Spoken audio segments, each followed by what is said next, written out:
Fire brigade, जिला इंतजामिया और सिंध बिल्डिंग कंट्रोल अथॉरिटी ने आतिशज़दगी से मुतासरा इमारत के लिए रिहाइश को खतरनाक करार दे दिया है और SBCA हुक्काम के मुताबिक आतिशज़दगी से इमारत की बुनियादें कमज़ोर हो चुकी हैं। ये बात भी सामने आई है कि मुतासरा इमारत में सुपर स्टोर कायम किए जाने के खिलाफ रिहायशियों ने डिप्टी कमिश्नर के दफ्तर में शिकायत जमा कराई थी, जिस पर कोई एक्शन नहीं लिया गया, जबकि वाक़े का मुकदमा फिरोजाबाद थाने में डिपार्टमेंटल स्टोर के मालिक के खिलाफ दर्ज कर लिया गया है। सिंध बिल्डिंग कंट्रोल अथॉरिटी की जानिब से भी वाक़े का मुकदमा डिपार्टमेंटल स्टोर के मालिक के खिलाफ दर्ज करने की दरख्वास्त सामने आई, जिसने पार्किंग के लिए मुख्तस जगह का गलत इस्तेमाल करते हुए गोदाम बना डाला। यानी इस बार भी इदारों की गफलत ही सामने आ रही है और इस सान्हे का सबब वही बनी। रिहायशी इमारत में डिपार्टमेंटल स्टोर कायम हो गया, पार्किंग की जगह गोदाम बन गया, लेकिन इदारों को हादसे के बाद ही कानून की खिलाफ वर्जी का पता चला। रिहायशी दुहाइयाँ देते रह गए हैं। नौयत का ये पहला वाक़या नहीं है। इससे कबल 2019 में गुलिस्तानी जौहर के इलाके में भी एक डिपार्टमेंटल स्टोर में लगने वाली आग ने इदारों की कारकर्दगी पर सवालिया निशान खड़ा कर दिया था, जब पार्किंग में डिपार्टमेंटल स्टोर कायम कर दिया गया। मकीनों ने SBCA को दरख्वास्त दी, जिस पर किसी ने कान नहीं धरे, हत्ता कि आतिशज़दगी का वाक़या हो गया और रिहायशियों के आशियाने बर्बाद हो गए। पिछले 7 बरस में सिर्फ कराची में 60 शॉपिंग मॉल्स में आतिशज़दगी के वाक़यात पेश आ चुके हैं। ताहम अब भी शहर भर में बड़े रिहायशी प्लाजों और इमारतों के ज़ेरी हिस्सों में डिपार्टमेंटल स्टोर्स या शॉपिंग सेंटर्स कायम हैं, जिसके बाइस पार्किंग जैसे मसाइल भी बढ़ गए हैं और माजी में भी ऐसे वाक़यात के बाद सिंध हुकूमत नोटिस लेती रह गई है।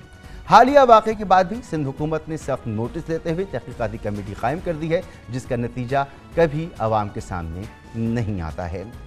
बात करेंगे इस तमाम मामले पर जनाब मुस्तफ़ा कमाल साहब से। चेयरमैन है पाक ज़मीन पार्टी के और कराची को उन्होंने सर्व किया है, कराची के मेयर रहे हैं, नाजिम रहे हैं कराची के। बहुत बहुत शुक्रिया मुस्तफ़ा कमाल साहब। एक और अफसोसनाक वाक़या हो गया।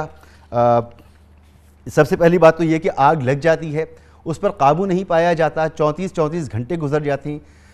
हमारे पास फायर टेंडर्स भी अब आ गए हैं, लेकिन इंतज़ामात नहीं हैं, लोग स्किल्ड नहीं हैं। एक तो वाक़या ये है। दूसरा मामला ये कि रिहायशी इमारतों में किसी भी तरह की कमर्शियल एक्टिविटीज़ हो रही होती हैं, SBCA आंखें बंद किए पड़ा रहता है, कमिश्नर ऑफिस हो वो आंखें बंद किए पड़ा रहता है। ये हो क्या रहा है सर शहर में? जब ये नेस्ला टावर गिरा रहे थे ना चीफ जस्टिस साहब, और उन्होंने हुक्म दिया था कि इसको बम से उड़ा दो, तो मैंने उधर ही नेस्ला टावर पे खड़े होकर कहा था कि अगर वाकई इलीगल कंस्ट्रक्शन रोकना मकसद है ना, तो SBCA की बिल्डिंग को बम से उड़ा दें और ख़ुद बम बांध के घुस जाएं, तो जो है वो ज़्यादा अच्छा हो जाएगा। शहर में इलीगल कंस्ट्रक्शन जो है वो रुक जाएगी और आप जो है वो एक बिल्डिंग गिराएंगे और आप SBCA को कुछ नहीं कह रहे, और वो जिस वक्त आप ये बिल्डिंग गिरा रहे होंगे 100 इलीगल कंस्ट्रक्शन हो रही होंगी। तो ये शहर तो मफतूहा इलाका बन गया है। पीपल्स पार्टी 13 सालों से यहाँ पर हुक्मरान है, सारा कंट्रोल उसके पास है, और यहाँ की जो शहरी जमात है जिनके पास मैंडेट है वो पार्टनर्स इन क्राइम है, वो हर दौर में जो है वो हुकूमतों का हिस्सा रहे हैं। हमने चौकीदारी उनको दी थी, उन्होंने चोरों के साथ मिलकर वो खुद भी लूटते हैं जो चौकीदार है हमारा।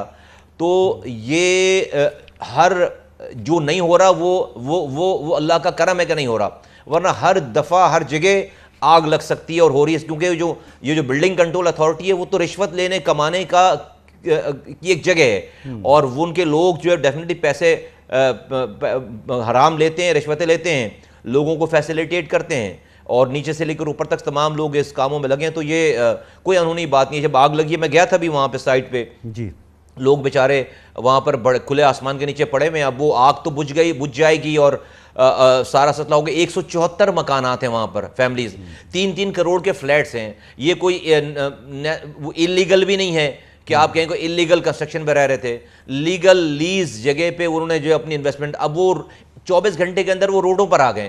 तो मेरी रिक्वेस्ट है आपके प्रोग्राम के तवज्जुह से भी, और मैंने वहाँ भी कहा है कि वज़ीर आला साहब को वहाँ का दौरा करना चाहिए, और वो जो मुतासरीन हैं 174 फ्लैट वाले, उनके लिए पहले टेम्पररी और फिर बाद में परमानेंट उनका कोई बंदोबस्त करें। अगर आप अपनी रिपोर्ट में जो बता रहे हैं, अगर SBCA के इंजीनियर्स ने इस बिल्डिंग को रिहाइश के काबिल अब नहीं करार दे दिया कि अब ये बिल्डिंग कमज़ोर हो गई, इसकी बेसिस कमज़ोर हो गए हैं, अगर ये बात है तो फिर ये लोग कहाँ जाएंगे, कौन इनको कॉम्पनसेट करेगा? तो सरकार के पास बहुत सारे क्वेश्चन होता है, बहुत सारे शहर में एक तवील अरसे से, बल्कि जैसा आप बता रहे हैं, हर जगह पर गैर कानूनी तामीरात और मुख्तस होती है जगह रिहाइश के लिए, उधर कारोबार शुरू हो जाता है और फिर इस तरह के हादसे होते हैं। कौन कौन से डिपार्टमेंट्स इसके बराह रास्त जिम्मेदार हैं? कहाँ जाके दाद रसी हो, कौन इसका खुमियाजा अदा करने का जिम्मेदार है? आप तो, क्योंकि मैं आपसे पूछ ले रहा हूँ कि आप तो ये सारा निज़ाम आपके सामने रहा है ना, आपको ज़्यादा बेहतर पता है, इसलिए मैं आपसे पूछना चाह रहा हूँ।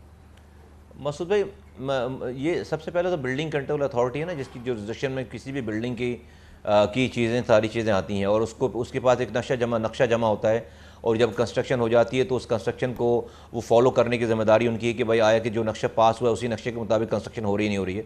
जब वो बिल्डिंग बन चुकी होती है तो जिस काम के लिए, अब जिस तरह यहाँ पर पार्किंग को गोडाउन्स बना दिया गया, उसको बेच दिया गया उसी डिपार्टमेंटल स्टोर वाले को, तो ये तो एक